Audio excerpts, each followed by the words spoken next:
There is a fifth dimension. About the unknown. Beyond that which is known to man. The Garden of Thought. The Babylon Project was our last best hope for peace. Unexplained. Mythologies. This is the dimension of imagination. It is an area which we call... The Garden of Thought with Jeff Lippman. Eventually, our sun will grow cold and go out. You're listening to something much bigger, something hidden in plain sight. It won't just take us. It'll take Marilyn Monroe and Lao Tzu and Einstein. All of this was for nothing, unless we go to the stars. What you're about to learn will completely change the way you experience your mind, your thoughts, and yourself. Let's make sure that history never forgets the name. The Garden of Thought.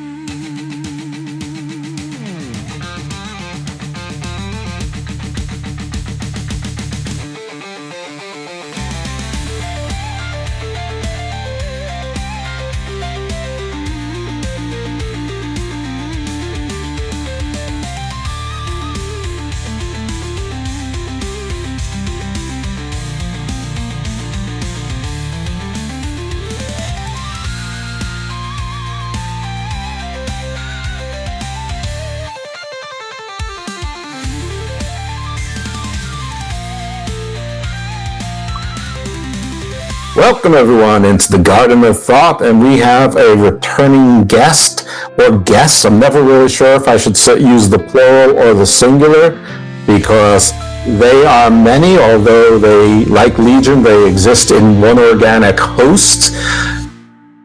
It is the Cleric of Chaos, but today it is the Cleric of the Arcana, because we are going into some things that I think they've all been touched on in this show over time, but I don't know, in one cohesive manner. And the Cleric has the knowledge of many brains in that head of its. So welcome to the Cleric of Chaos. Thank you for coming. By the way, you were an emergency fill-in, as you've volunteered to always be.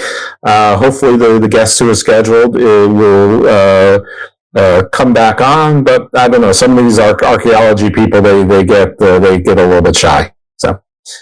Well, you know, all that being said, Jeff, it is an honor and a privilege for us to be a part of the program today. As you did mention, there is indeed a large amount of knowledge possessed within the brain of this one vessel that is possessed by 100,000 souls, approximately, give or take. But whether you choose to refer to us as a singular form or a plural form is completely up to you and anyone who chooses to speak to us, because it's not about our comfort, it's about how to shape the world. What you were stating specifically about having some knowledge about not only the Arcana, as you have so eloquently graced me with such a beautiful name, but we're going to get into a little bit more discussion about our lovely friend Baphomet today, and we're going to touch on a little bit of Giannis too, and maybe just a little bit of what made the Satanic Panic so funny. Yeah, probably a little distinction of Satan and Lucifer, at least in terms of churches, in air quotes, or maybe not in air quotes. But yeah, I don't know which is. Oh, I think people think that Baphomet, or as you say, Baphomet, because you're in Canada, which is partly French. But I'm not sure if that's the right. I think people think Baphomet is older than the Church of Satan and the Luciferians and people like the Crowley and LaVey, but actually Baphomet is a rather recent symbol, but the word itself might be older. I mean, not older than Satan or the Satan, and certainly not Lucifer, but the association of the same. So I think we'll start with Baphomet, and you can take it from there. Sounds great, Jeff. And thank you for opening the door, so to speak. And doors are another thing we're going to get into shortly. But you are correct. In terms of the introduction and or the first discussions or the first mentions of Baphomet, and you are correct. I pronounce Baphomet as Baphomet. One, because of the significant quantity of French Canadian heritage that I possess. My mother is a 10th generation French Canadian. I am technically an 11th generation French Canadian. We've been here since 1641, so the A comes across rather smoothly sometimes. As far as the first mentions of Baphomet, it goes back to approximately 1098. And this is generally during the period as the First Crusades. So the belief system is that the word Baphomet was actually a broken/misheard rendition of shouting a praiseful war cry for Allah. So going forward through to the Crusades, not really being able to identify specifically exactly what this particular deity that people were referring to was, because people kept mispronouncing it, the manifestation and or creation of Baphomet came to be. The understanding is that it is essentially both male and female. And again, this goes back to the root deciders or the decision makers and whom came up with the Baphomet lore, not really having any idea what to do. So Baphomet is both male, it is both female. Baphomet is both light and is dark. Baphomet is both good and is evil. It is generally utilized in modern day religious ideology by edgelords and people in whom believe that it is a metal iconic image or that it is an iconography of darkness. No. Baphomet in totality is literally the deity of perfect balance in between light and dark, left and right, and that's why in a lot of the pictures and a lot of the elegies and a lot of like the statues you will see it will have the goat's head, the horns, it will have the right hand up, it will have the left hand down to the side, and that symbology in and of itself differs from culture to culture, from country to country, from statue to statue, ultimately determinant on what that particular sector of that religion feels Baphomet's place is, whether it leans more to the dark, whether it leans more to the light. So in some examples, you will see some statues that has a slightly higher right arm, a slightly more to the left arm.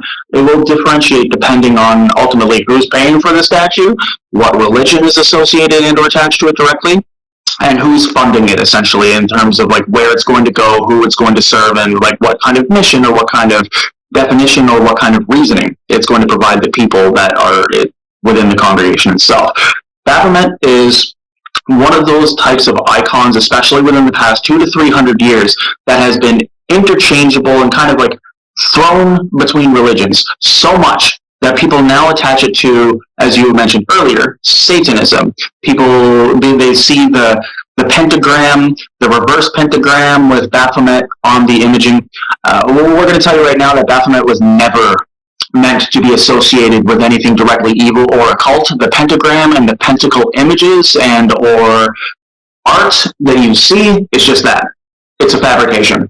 I find it so funny that the pentagram has become such an image of, of evil. Meanwhile, I'm sitting here in the United States where we have 50 stars on the flag. What the hell is a star? It's a pentagram. I mean, the lines are painted over, but it's the same thing. I don't know. It's just some things are just odd how they have morphed into things. And my understanding, which this may just be, whatever the opposite of an urban myth is, but like a Paleolithic myth, is that the whole left-hand thing being evil is that on the right side of the king or the ruler was their advisor, their vizier, who was always on the right hand, so you would get the good advice from the right hand. So on the left side became that had to be the bad side because everything was in balance, and half the time there was a queen sitting there. So of course, the woman / dragon had to become the Eve, Pandora, had to be the source of the bad information, the corruption, Lilith, whatever, refused to submit. And that's what Sorry? That commonality is that complete understanding of exactly what you just mentioned. The moment that they introduce a woman into the equation, it's, oh no, oh, the harlot, how dare you, Jezebel, you have tainted our people. She's like, no, you're missing the point here. I like women. I don't know what the issue is. I like women. Dude, women are better than, I'm just going to say this for ourselves. Sorry, we're going to say this for ourselves. We strongly feel that men get in their own way a lot. that quite frankly, we prefer women to run things over men running things, because everything, especially when it comes to buildings, skyscrapers, it's just a phallic measuring contest, and I'd like to see something different have an opportunity. I mean, that's why I never really thought about that. I knew about obelisks and stuff anyway. Yeah, so, all right, so back to Baphomet. I'm sorry, that sort of took us on a semi-related tangent. No, it's okay. So, just in terms of what you were stating specifically at the beginning, Baphomet is a very, very recent modern inclusion to religious ideology and idolatry. But at no point during the inception of Baphomet did anybody really have an idea specifically as to what it was supposed to represent. So when it came down to the decision as to how it was going to be written into lore, how Baphomet was going to be presented, they essentially looked at themselves while identifying specifically, this is not a real thing. Wait a minute, hold on a second. What did you guys say? Baphomet? Baphomet. Okay, yeah, we got a name. Perfect. That's literally how it came down to it. So then, like most Sumerian stories, and we're going to get into the Etruscans in a little bit, but like most of those stories, it started from a point of error, a point of failure in communication that they decided to run with. And the ideology and the presence of Baphomet during those times were meant as a means of comfort to people, in the sense of, okay, you know what? The right hand is basically giving you the advice that you need. The left hand is to be avoided unless it is absolutely necessary. Ensure that they don't know what each other is doing, but in actuality, the right hand has to know what the left hand is doing in order to ensure cohesion, not only in government, religion, finance, so on and so forth. But when the story of Baphomet was being written, the whole reason of balance and purpose is because for the first 200 years, nobody really had any idea what Baphomet really represented. Right. So when it comes down to how we look at Baphomet now versus how people looked at it 1,000 years ago, it is more skewed now as, again, people immediately seeing the goat, immediately seeing the ominous representation and thinking evil. Because we live in a society now where rather than looking, rather than reading, rather than, I'm going to probably, bother a lot of people by saying this, but using ChatGPT, using your Google Gemini, pick up a book, go to the university, grab some study reference material, contact some people in whom are able to provide you with the information that you seek, instead of just going on the archaeological or the anthropological equivalent of a Fox News and looking for information through that way, because not only are you not going to get the right info, but you're also going to be led in a completely different direction. Baphomet over the past 300 years has undergone a complete radical transformation that was never really ordained or asked for by anybody.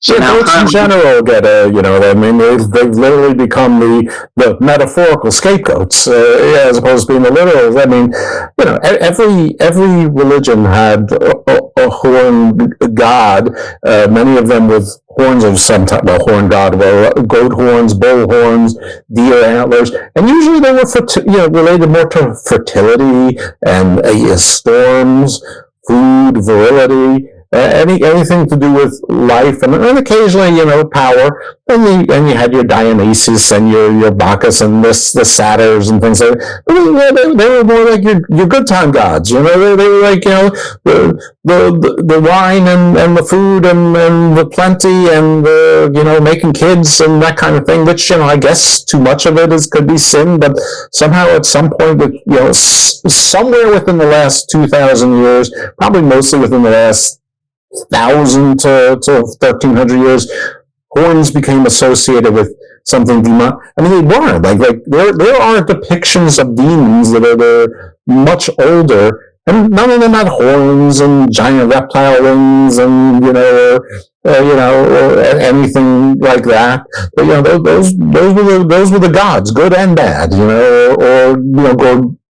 even the bad gods weren't really bad. They were like Galactus in the Fantastic Four. They're not bad. It's just a force of nature. It's like the Ultron equivalent. So many people, when they saw the Avengers: Age of Ultron, the first sentiment that was echoed by hundreds of thousands, of people who immediately went and saw just how real they made Ultron seem. Homie plugs himself into the internet for all of 5 seconds. He's just like, all right, fuck this. Humanity's gotta go. These people cannot be allowed to go. And that is the ultimate, like, babyface move. That is literally the ultimate, like, oh God, these things are going to destroy the earth. We must preserve, like, we must preserve agriculture and nature and shit. That is a good thing. But when it comes to the other side of that balance, you know, when you have a differently controlled rhetoric, or when you have how differently history is written, depending on who wins the war, depending on which religious ideology trumps the other one, it ultimately makes it a little bit more difficult to really see exactly what the proverbial truth or the objective identifiable truth is. And that can mean a lot of things to a lot of different people too. Absolutely.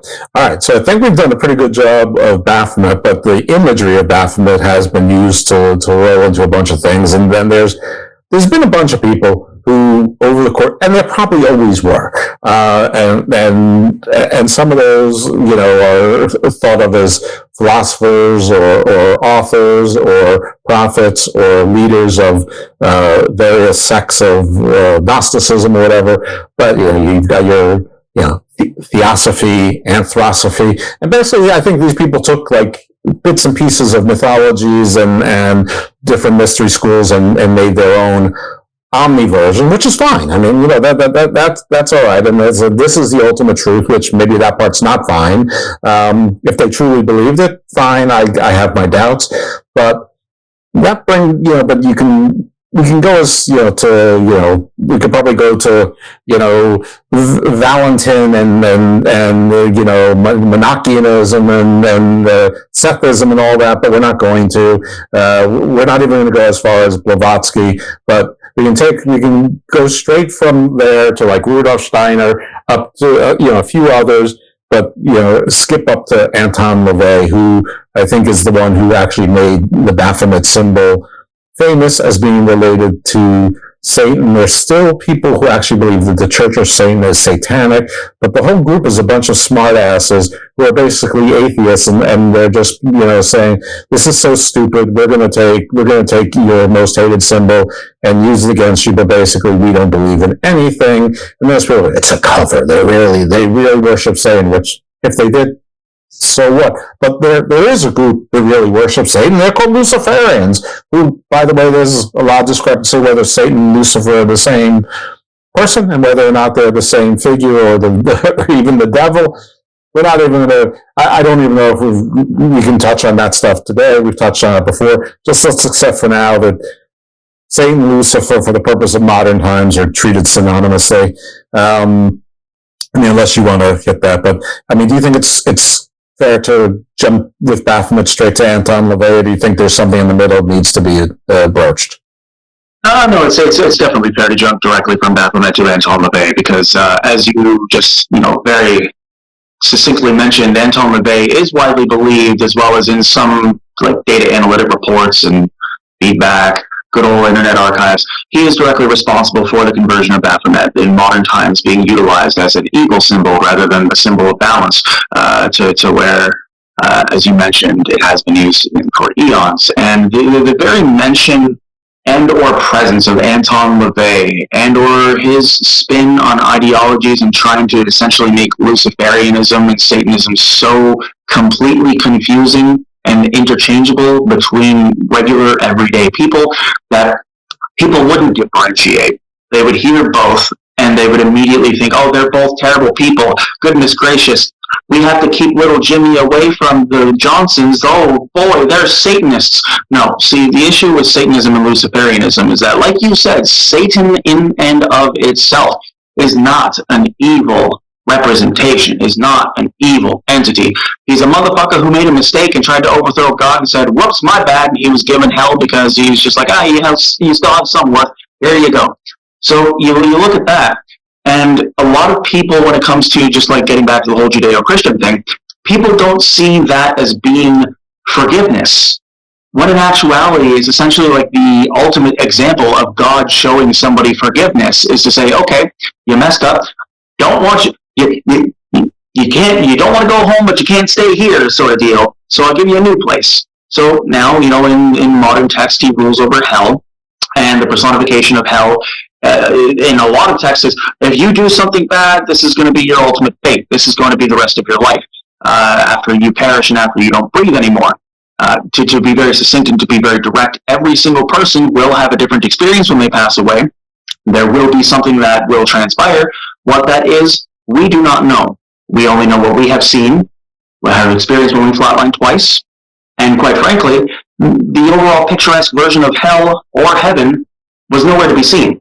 Yeah. Heaven and hell are a construct that Anton LaVey manipulated to tease, to convince, to fool people in order to make more money, in order to become one of those religious entities where in America you don't have to pay taxes, but in most places in Europe where he was also trying to form churches, they were essentially not offering him, but they were suggesting, oh, you'd like to start a church? Oh, we can use some more religion here. What type of Christianity or what type of Judaism do you practice? And at which point communication would cease because he realized that, oh, these people probably do not want evil in their respective geographic areas. I got to go a little bit more underground with this. So him, his associates, his believers, the people that he managed to convince of his occultic beliefs and ways, started spinning religious symbols, and the goat, by and large, and as you mentioned earlier, the pentagram. The pentagram has not always been a symbol of evil or darkness. The pentagram is literally just a pentagram, 5 points. It represents geography. It also represents geometry, mathematics, physics, spirituality. There's no direct evil association behind it. But the Satanic Panic, as well as what Anton LaVey had put forth with respect to not only the altering of religious ideation, but also how it impacted people and their belief systems, almost led directly to the Satanic Panic serial murders of the 1980s and 90s. Wow. Yeah, I was told at one point that the pentagram is also, if you track the path of Venus, that it makes a pentagram both above and below the horizon, which is strange to me how anyone was able to do that before there was worldwide coordination. But even so, like Mercury is the star that's associated with Lucifer, or Odin, or Abraxas, or, Hermes. Venus is associated well with, woman. Again, our scapegoat, which is odd because the goat with the horns is generally the male. I don't know. It's there's a lot of problems. It's where Medusa came from. Oh no, we need something to scapegoat. Oh, blame the lady with snakes on her head. That's literally where that came from. Right, and on top of that, the Medusa, those stories are 3, 4, maybe 5,000 years old, and there's different versions of them. So in one of them, Poseidon raped a perfectly, beautiful woman who rivaled Aphrodite herself, but in the temple of Athena, and because she can't punish a god, Athena punished the woman and turned her into snakeheads. And the other two Gorgon sisters, are perfectly, they're immortal, called Gorgons, which now you associate with monsters, but they're beautiful, and apparently Medusa was. In other versions, they were always monsters. So, I don't know which version of the story is original. I was going to say I don't know which one is true. I don't think either is true. And luckily enough, that's not blasphemous, but it might have been 2,500 years ago, which is like the blink of an eye. It was probably a little blasphemous, 2,000 years ago, in mostly Greek-speaking, even Holy Land. So, at least the hoi polloi were speaking Greek. Even the Romans who were there, the hoi polloi were speaking Greek. Hoi polloi are the fancy folk. So, the people that matter. Anyway, all right. So Anton LaVey, Chruch of Satan. So look at Human Sellers. Look at the Richard Ramirez case. Those two cases, first and foremost, are very, very reminiscent of people who didn't have it all there mentally. Well, before you dive into Richard Ramirez, the case, tell us what the Richard Ramirez case is. Oh boy, dear listeners, you're in for a treat. Richard Ramirez, commonly referred to as the Night Stalker, is an American serial killer who has been convicted and charged with a litany of crimes. To make a long story short, this is a gentleman that would break into people's homes. He would commit sexual assaults. he would then either destroy, eviscerate, or murder in a particular way. He would then cut up his victims, sometimes just through incisions and making figures or writing things into his victims that he would scribe upon the walls. And it took quite a bit of time for him to be captured, predominantly because at the time, as I'm sure you're well aware, you being a little bit older than me, but the police in California at the time weren't exactly really all too knowledgeable about capturing too many serial killers, despite, the Edmund Kemper case and the ones that came before it, as evidenced by how long it took them to catch the Golden State Killer, but that's another story for another time. Richard Ramirez is essentially one of those serial killers that was very popular, negatively, you could say infamous, in the 1980s, and because of how he looked, because of his background, because of his family environment, what was immediately attached to him, in addition to him genuinely believing in some evil/Luciferianist practices, not satanic practice, but Luciferianism practices, is that he literally just wasn't all there to begin with. The man was very susceptible to smart people giving him information or telling him in a certain way how things were. So once you have a powerful figure like Anton LaVey, his disciples, his heretical people, I'll just call them because they're fucking heretics, get out of here. He was capable of taking all of the information and all the books that he was reading and believed wholeheartedly that he was a disciple, that he was a tool of Lucifer. And so it was therefore his responsibility to go and remove the cancer from Earth. So when you take into consideration the distinction between Luciferianism and Satanism, as you brought up before, without Anton LaVey, without that type of rhetoric, that type of spinning of idolatry, it's safe to say that the Satanic Panic of the 80s could have been almost entirely avoided, and Richard Ramirez being literally the baseline example. Yeah, you make a good case for that. I would say that there's always some sort of version of a satanic panic. Right now there's people talking about reptilians and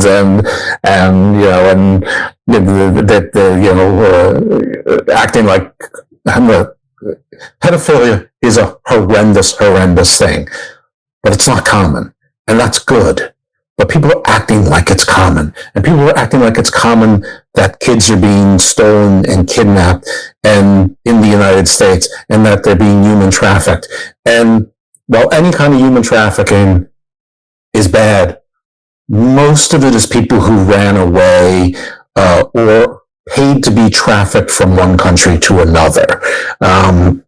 And sometimes they pay for it with their souls, or they're basically indentured servants, slaves to a criminal organization, or sometimes they're terribly mistreated on the way. And yes, there are in fact real human traffickers, and there are real kidnappings, but there's not 400,000 kids a year stolen from middle-class families in suburbs being stolen and sacrificed to Moloch. It's just not happening. And George Soros isn't paying 800,000 parents to be quiet about it.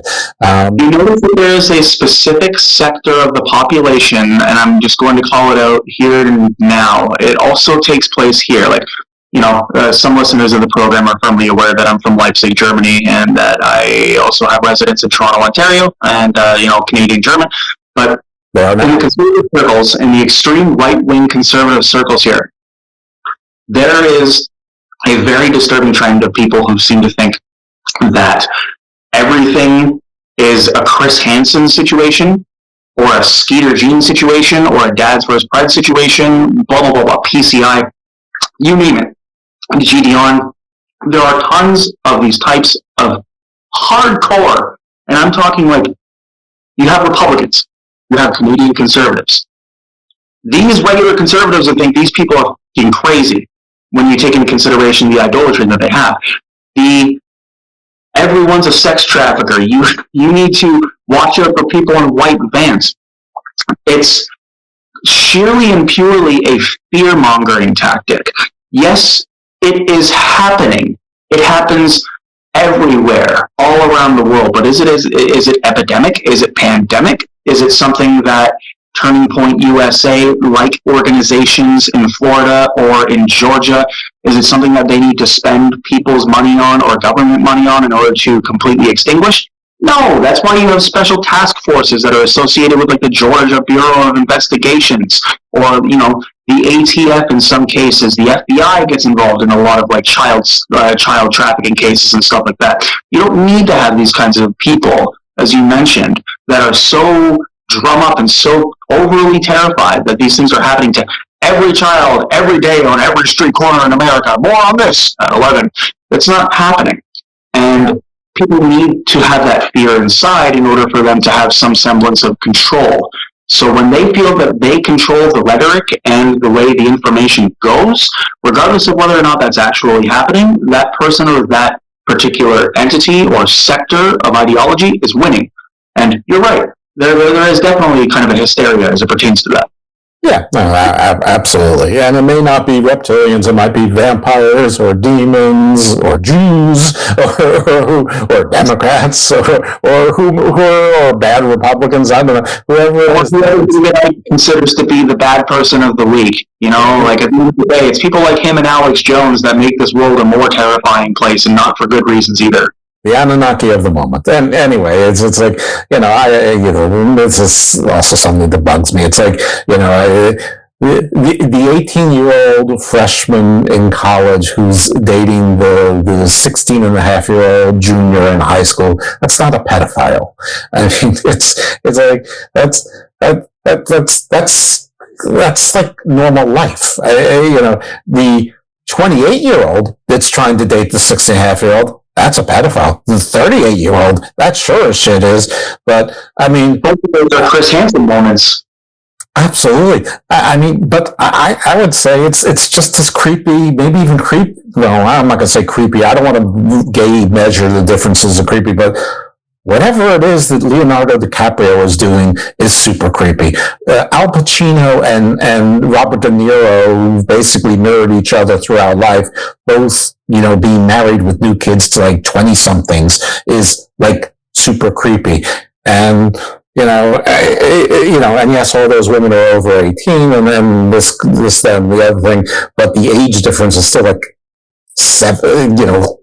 45 years. I mean, it's Leonardo DiCaprio, and you mentioned that whole thing, and we are in 100% agreement with you. That is very creepy. Al Pacino and Robert De Niro do display some very, very scary behaviors, but take into consideration for just 1 second, when we look at Hollywood as a whole and like film as a whole, do we not find it kind of bizarre how when you look at somebody like a Leonardo DiCaprio, he's almost universally acclaimed and critically praised and everything else, but what you just mentioned literally just seems to be the elephant in the room that nobody wants to acknowledge? Why is that? Yeah, I don't know. Anyway, so what's the distinction between Satanism and Luciferianism, and are there any figures that we should know about that are associated with Luciferianism? So, in terms of the distinction, we could sit here and we could discuss for hours and go into minute combing of pages details about exactly what the distinction is. But succinctly, it's this. Satanism is essentially a free-thinking religion and or ideology. Do as you wish, do as you please, but do not bring harm to others. Do not be an inconvenience. Do not be a burden. Do not do anything that would violate the moral principles or ethical conduct of what one would consider to be a rational, normal human being. Luciferian. It's edgy dudism. And there really is a religion based on the Big Lebowski dudism, which is basically exactly that, except they're not giving anybody the finger. I mean, Satanism, they're like, fuck you, you're stupid for believing in God, but if you take that out of it and take out the word Satanism, it's basically dudism. Correct. And the confusion between Satanism and Luciferianism comes when we're in 2025 now. And I didn't know dudism was a religion, but we had one of the founders of it here on the show, and he taught me about it. And I actually think it's quite phenomenal. And he's like, we're one of the religions that we acknowledge that our religion is based on a fictional character, which the inference there that I drew, but I don't think he insinuated. I just think he's just acknowledging, put it out there. But I'm like, as you could sort of everyone else's is, but he absolutely did not say that. Those are my words, not his.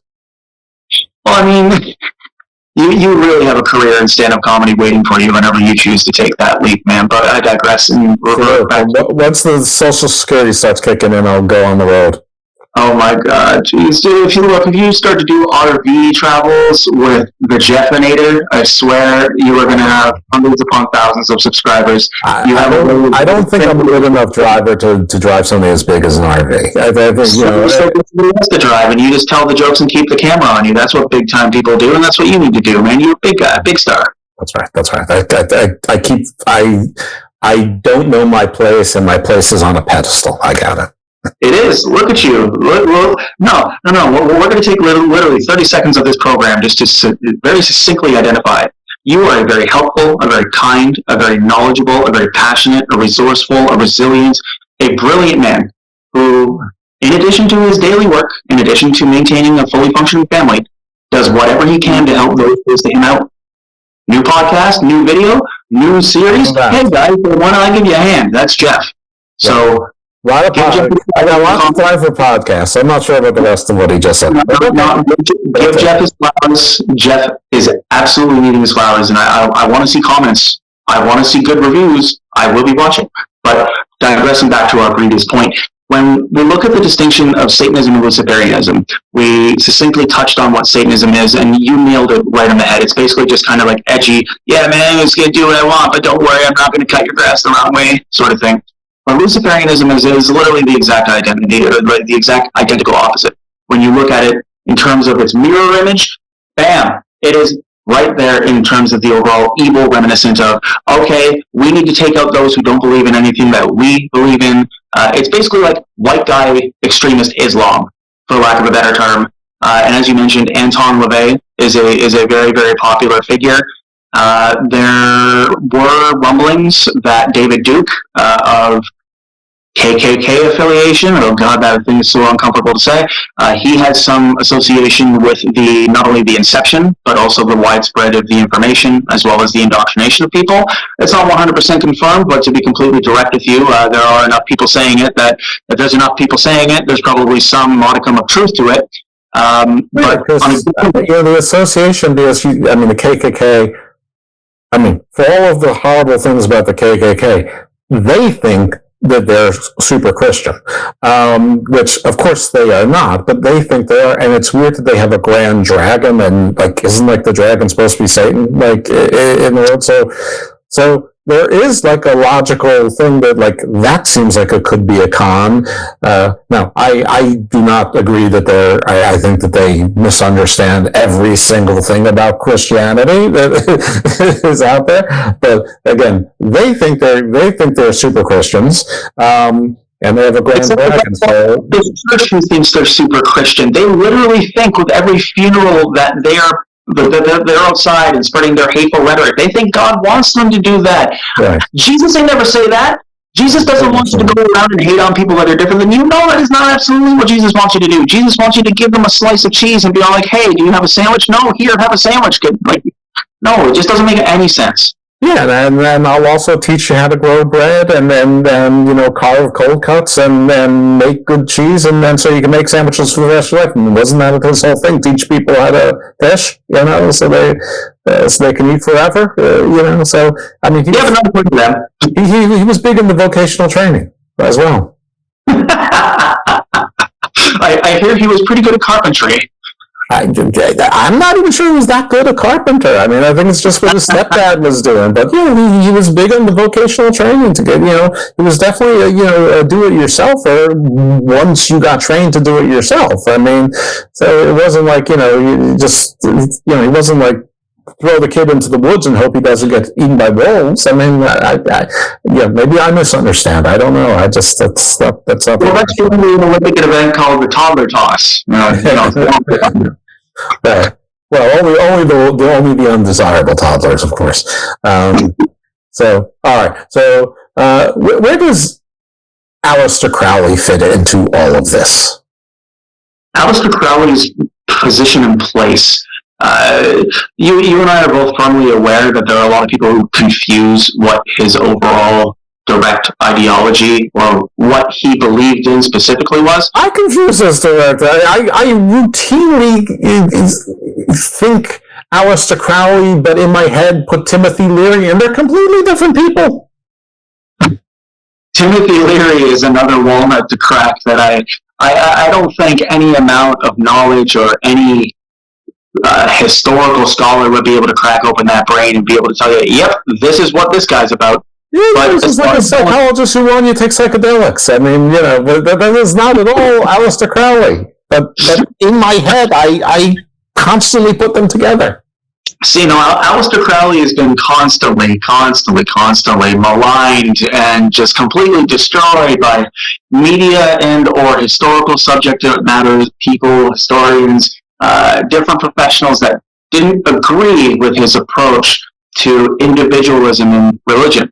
As you are probably well aware, back in the 17, 18, and early 1900s, there was a lot of back and forth between the very specific niche sects of Judeo-Christian and or Catholicism-related religions, like your Presbyterianisms, your Lutheranisms, your, for lack of a better term, your Anglicans.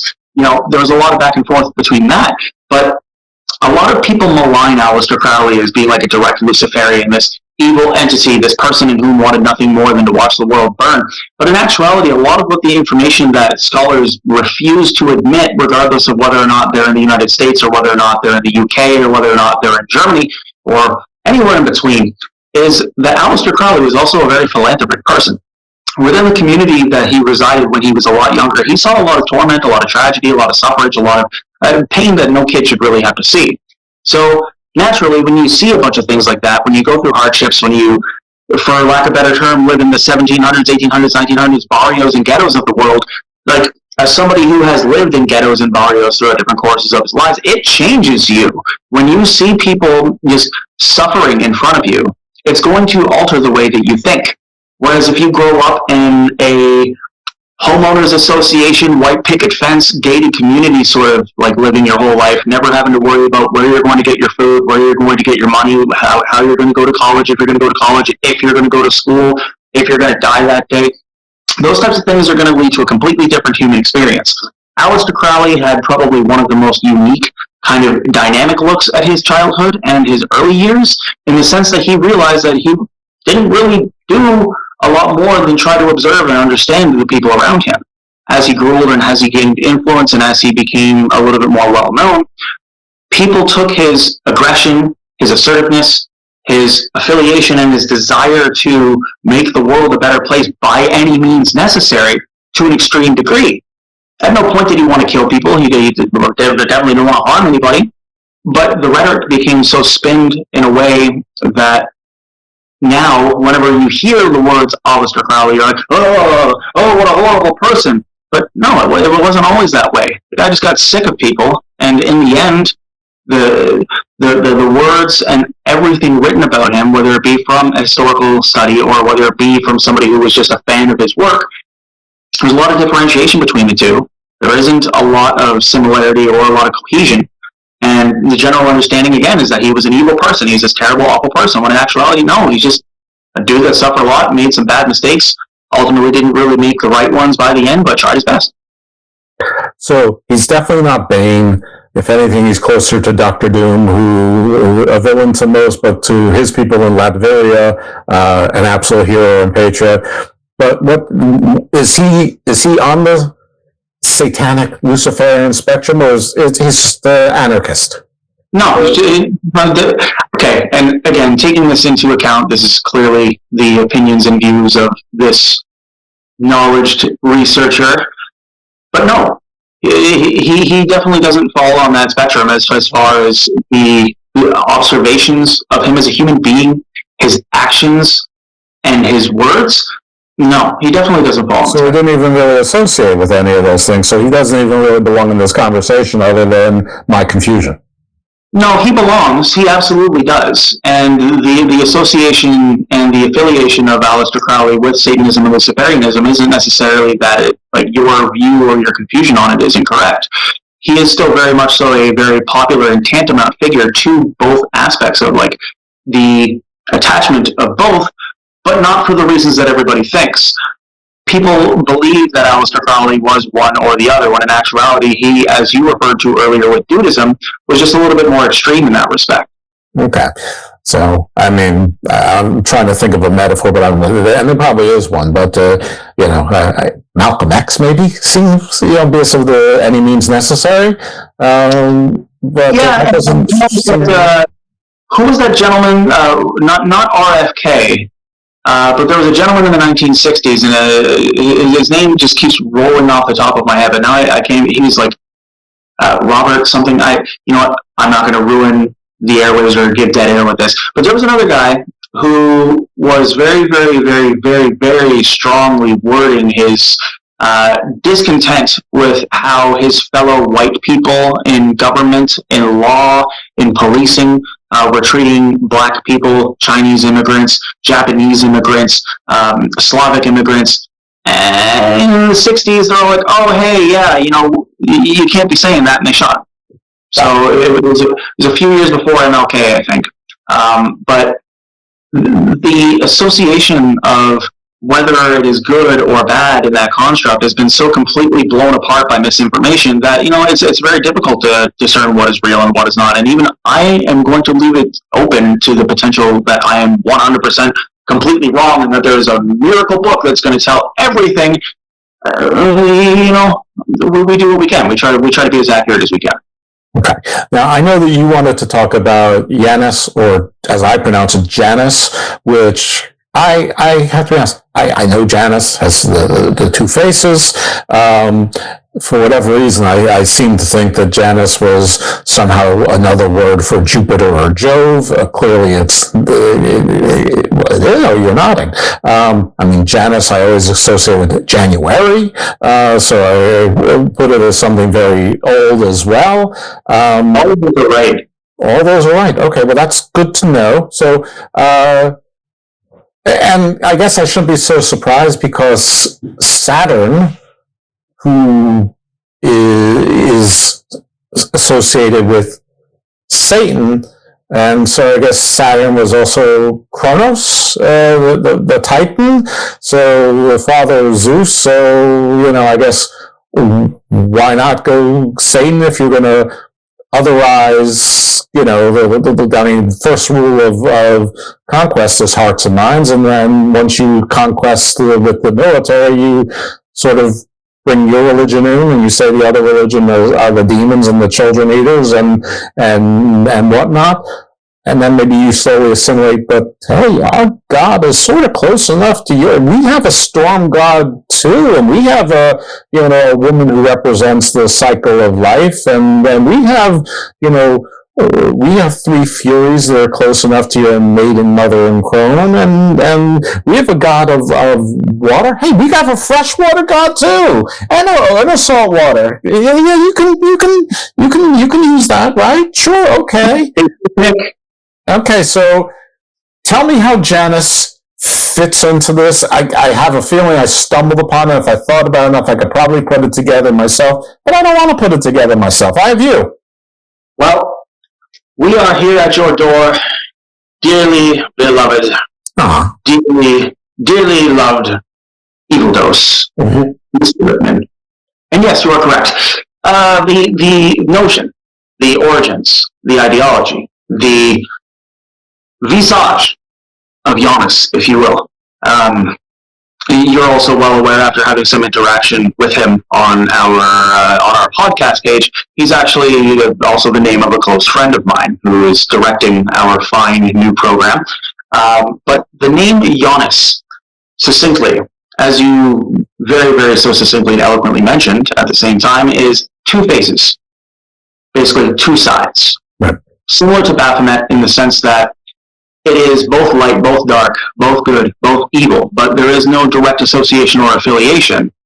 And as it pertains to Baphomet's evil, versus the personification of Janus as evil, over the course of time, since Janus has been mentioned before the time of the Eschaterians, one would argue even going back as far as 7, 8, 9, 10,000 years ago, Janus was being mentioned in texts, tablets, tomes, and stories as being very, very similar to what that of an undestroyed or an untainted Baphomet would be. Perfect ideology of balance, transitions, beginnings, the God that essentially provides every organism that has ever existed throughout the entire universe gateway access. It opens and closes doors for souls. Let's just say the gender of Janus, there is no gender of Janus. Janus can be a male, Janus can be a female, depending on whom is referring to Janus. It can be an it. It is essentially a very, very, very old way of saying, like, hey, he's completely asexual and transgender. Don't worry about it. It's all fine. He's anything and everything. He's pansexual. She is into lamps a lot. The whole point of Janus is that it is meant to represent all forms of everything. The God of beginnings, when not necessarily the book of Genesis and getting into the creation of the universe itself and either the fourth or the fifth day, but specifically with Janus is the beginning of absolutely everything, the beginning of thought, the beginning of opening the door to creating consciousness, the beginning of opening the door to enlightenment and understanding, not of a particular, oh, you need to worship me kind of way, or in a, hey, you need to give me $50 from your paycheck every Sunday or else you're not going to go to heaven sort of way, but in a way that was meant to be objective, was meant to guide humans in a very, oh, hey, there's this whole thing, you make your own choice, you live with it, just try not to hurt anybody, sort of ideology that Janus was based on. And one of the reasons why, when you look back at some of the Eschaterians and some of their texts versus how some of the early ancient Roman texts viewed Janus. Who are the Eschaterians? Are they the Etruscans? Sorry, the Etruscans. I am so sorry. Yes, you are correct. The Etruscans, not the Eschaterians. I'm thinking about fish right now. And I'm right, the Eschaterians and I don't know. Eschatarian sounds like it would be a religious group. No, you're totally right. I've been botching it. It is the Etruscans. I am terribly sorry for that. It's fine. I'm actually very interested in the Etruscans because everyone mentions them. I'm just like, don't they make Chianti? Well, the Etruscans are, you have some knowledge, and actually I would argue a lot more knowledge than virtually any religious and or like historical scholar. This is about as much as I know about the Etruscans. For a while they were Rome's rival, the Romans beat them, and they had basically their own language and a different set of gods and deities, but I mean, I don't know if it's so much different than, like, say, the Minoans or the Phoenicians or anyone else did from the Romans. They all seem to be semi-similar, but so how the Slavics are different than the Germanics, and but you could sort of like Spanish is to French more than Spanish is to Portuguese. No, you kind of hit it on the head there. As far as it goes in terms of like the differentiation versus like how like the definition is, like you kind of hit it on the head. As far back as we go when we talk about the Etruscans, and yes, not the Eschaterians. I'm going to have some fish later on. Get some. I'm craving some tuna so bad, it's so good. But like the Etruscans were the arch rivals at some point throughout the Roman conquest. So when the Romans took over, for lack of a better term, the ideologies and the scriptures and the books and like the stories of the Etruscans and virtually everyone else they conquered, like how they have their own version of Zeus, they have their own version of Dionysus, they have their own version of Hermes, so on and so on.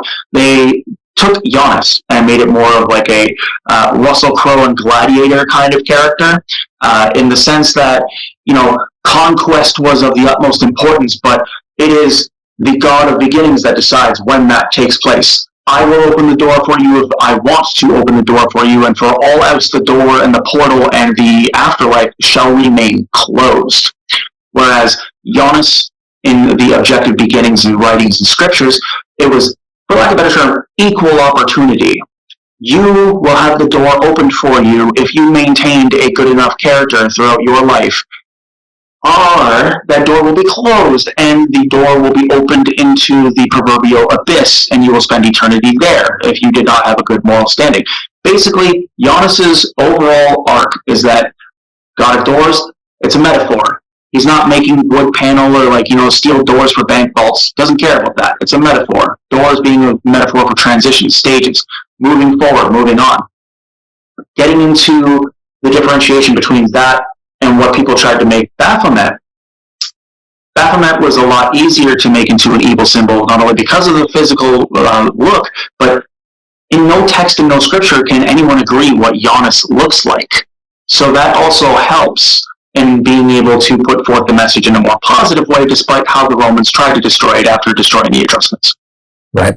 Well, the old, you can't see or describe the face of God. It's too glorious. If you see it, you would melt like candle wax. Not because it's violent, but because it's so glorious that it would burn you or freeze you instantly, or whatever the case might be.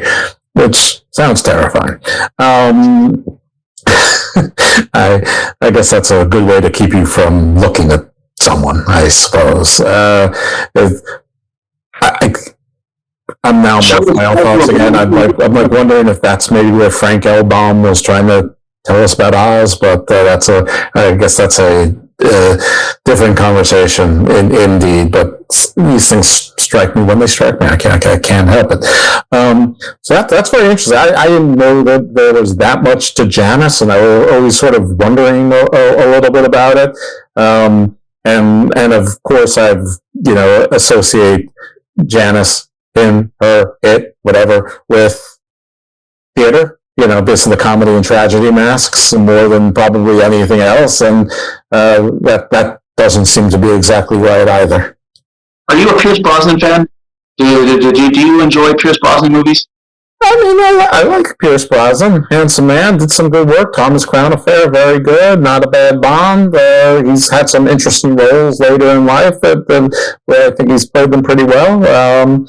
He tried his best in Black Adam to be a semi-interesting Dr. Fate in a movie that was largely not very interesting. So, I would say, I didn't really dig him as Chiron, the educator centaur in Percy Jackson. That seems a little bit weird.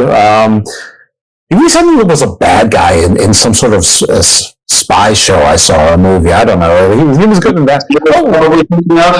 No, it's Tom Hardy is like his muscle. Mobland. Mobland. Yeah, I think that's on Paramount Plus right now. Yeah, but he was good. In 1999 approximately, Pierce Brosnan was probably one of the most prolific actors when it comes to action, spy thrillers, all that good stuff. 1988, Taffin. Highly recommend anyone listening to watch that movie. It is incredible. It's basically Irish Rebellion. The whole movie. In an interview that he provided, I believe it was in 1992 or 1993, a couple years before GoldenEye. But it was alluded to that his idea behind the character was that of one that balances evil and good, one that makes sure that those who are held to task are held accountable for their actions of negativity and so on and so forth. Moving forward into 1995, when GoldenEye, the movie, came out, Sean Bean, probably one of the greatest British actors to have ever laced up a pair of acting shoes, his character was Alec Trevelyan, 006. After the explosion at the facility, after they depart from the dam, he essentially undergoes this radical transformation because Pierce Brosnan's character Bond almost kills him. He thinks that he does it on purpose or intentionally when he just messed up the timer. He didn't try to kill him. All right, Taffin is free on Tubi and Pluto TV. It is a great program. It is an outstanding watch. I highly recommend you have a shot of scotch or a shot of whiskey before watching it. It will make it 100% better. Not that it's bad. It will just make everything a little bit more relatable. But Alec Trevelyan's character in the GoldenEye, after the explosion, his name was Giannis. The reason that they gave him the code name Giannis wasn't because of the whole God of transitions, the God of beginnings, the opening of doors. It was because of the Russian basic bastardization of the Janus ideology in the sense that God of control. I am the leader of all and any who comes before and after me. So when Alex Rebellion survived the explosion, it twisted his character's mind in a way that he felt that he was God. I could see that. I mean, that makes sense. So, if you are a human, you can easily get delusions of grandeur. I mean, people with far lesser talents than that seem to have captured that disease easily enough throughout history. Dave Meltzer reference. Good one, Jeff. I don't think I did a Dave Meltzer reference. No, I did. I think he's a silly old man.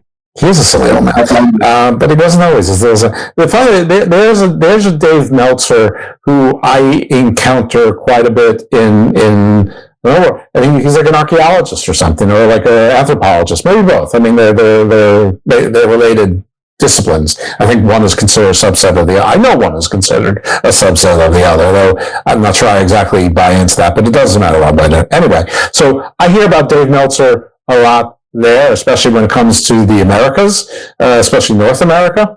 And then, of course, I hear about Dave Meltzer daily in wrestling world, but I mean, it really is my fault to be, 1,000 years old and still watching wrestling. So, you stop. You are young and chipper, and you have another 50 to 60 years ahead of you at least. Well, God forbid.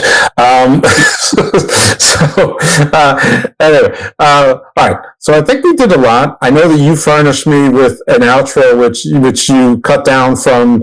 I think I gave you like a 3 or 4 minute limit, and I think you cut it down to 34 seconds. But I believe it's it's your own work. It's a cover that you have transformed into your own work.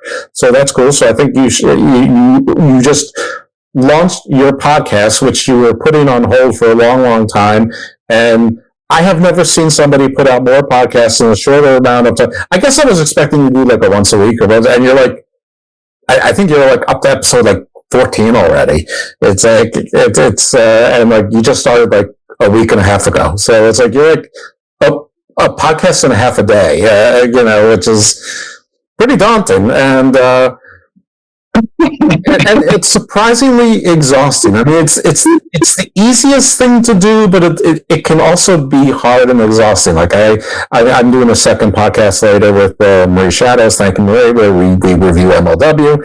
And I'm going to really need a little map between this podcast and that. So anyway, tell people about where they can find and follow you and your stuff. Plug your stuff. I know it's the Cheating Death podcast. Yes, sir. Well, that may be, holding back tears here a little bit, that might be one of the kindest and nicest things that anyone's ever, introduced that, in that way, yeah. Get used to it when you're a guest on podcast. Part of the host's job is to let you plug your stuff. No, I know, and not necessarily the plugging aspect. It's just, that whole taking compliments thing. Sometimes I get the weird shifty eye. I'm just like, I don't have any money, sir. It's okay. But no, I totally get you. You're right. I don't think that you're trying to get a bus ticket to see your brother. Sorry. My dude, I can't even get on a bus right now, so don't you worry. Anyway, referring back to your throw to me here, yes, the Cheating Death podcast is indeed a program that has been put on hold for lack of a better term, for the past 8 years. A lot of these ideas and a lot of the ways that things are being pitched in the program, as well as with who is directly involved at the producer level, both Albrecht and Heinrich, they've been basically pushing me to do this for a very long time. Close friends, family have been telling me, look, dude, you want to do it, just start doing it. And what stopped me is the concern of taking time away from other people, taking funds away from other people, or, just bothering other people. Didn't really want to be an inconvenience. I didn't want to, listen to this guy and his weird voice and his kind of Canadian accent. Yes, I went to the American English School of I'll use my credit card in order to not be made fun of for a heavy German/French Canadian accent. Exactly. But why shouldn't you be any different than the 4.2 million other podcasts that are out there? And that is actually the amount of podcasts that exist. That is a lot of podcasts, but yes, to kind of expound upon that, thought to myself, what's the point of, putting a podcast out there when my thoughts are probably already being echoed or put out by other people? But whatever, we are where we are now, and we are actually up to the formal introduction and beginning, and I guess you want to use the term, the hosting and the official release of the podcast took place on the 6th of October of this year, after being in formal process and waiting for a good few weeks. We are hosted through the Spreaker platform. We have a monthly supporters club where for under $5 American a month, you can subscribe for extra content. We're available on all podcasting platforms. We will be releasing an episode probably every few days or so for the next little while. We are in an experimental stage. We're still trying to figure out exactly what type of podcast we are. The foundations are comedy, giving you some knowledge, going through some interesting and fun topics into our content, providing you with thorough researched information as it pertains to historical references, if that episode does pertain to a video game, a movie, actor, a genre, or any kind of information relating to that. If you have questions, concerns, or you want to hear anything on the episodes, you can email us at thecheatingdeathpodcast@gmail.com. You can reach out to us at twitter.com/weallcheatdeath or youtube.com/weallcheatdeath. And of course, for everything host related, you can check out twitter.com/Cleric of Chaos. And that is the 0 in the of. I've had emails from people asking, hey man, your links don't work. No. Click the link in the podcast or click the link on my YouTube or on the Twitter. The of is with a 0. And at linktr.ee/Cleric of Chaos, you can also get all merch, Cameo, any sort of music that you would want, 105 different pieces of shirts, cups, and different pieces of merchandise. And of course, if you're looking to obtain information regarding consulting, your artistic projects, your potential business endeavors, you want to get better at time management, you want to learn how to communicate, by all means, you can set up a meeting with me in the payment system on linktr.ee/Cleric of Chaos. Just book a meeting and you'll be good to go. That said, we also have a bunch of friends of the program, including Mr. Whitman, Mr. Evil Dose himself. We strongly encourage anybody visiting our twitter.com/weallcheatdeath program page to visit that post at the top, and please like, share, and subscribe every single person on that list. There you go. Wow. Excellent pitch. All right, folks. So you hear it. There's a lot there. You've gotten a taste of the Cleric today. The Cleric was a guest on a prior show, cleverly titled Cleric of Chaos. So I'm not sure what I'm going to entitle this one, but it won't be as clever as the Cleric of Chaos, but it might be the Cleric of Arcana. So, because, I don't like to think too hard, because I do a lot and it gives me a headache. I've lost all my hair.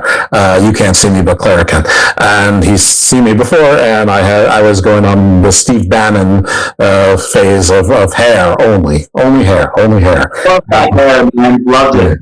Yeah, well, maybe one day, who knows? But this is a lot easier. This is an homage to my late great friend Tom Ashwell. It's actually not, but it actually is a lot like what his hairstyle was. But we'll see. I'm on YouTube every now and then, so if you're really curious, you got to find me on one of those things where my mug is on the TV. Anyway, if you're here because you follow the Cleric, or you got here by accident, welcome. This is the Garden of Thought. You can subscribe to it on any of your major podcast functions. Spreaker is also our home base, though we have not agreed to the supporters thing.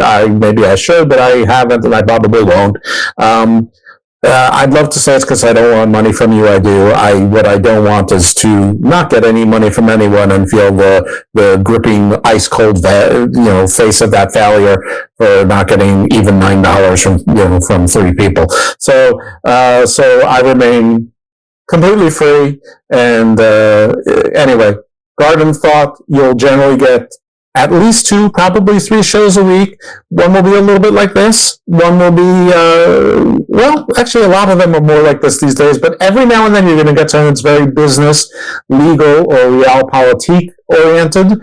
And probably once every 2 weeks, maybe 3 times a month, sometimes a little bit less, you'll get a show with me talking to a wrestler. Oftentimes my co-host will also be a wrestler, and we'll be talking to a wrestler, someone in wrestling. And if we can at all, we're going to get them to talk about non-wrestling stuff to the extent possible.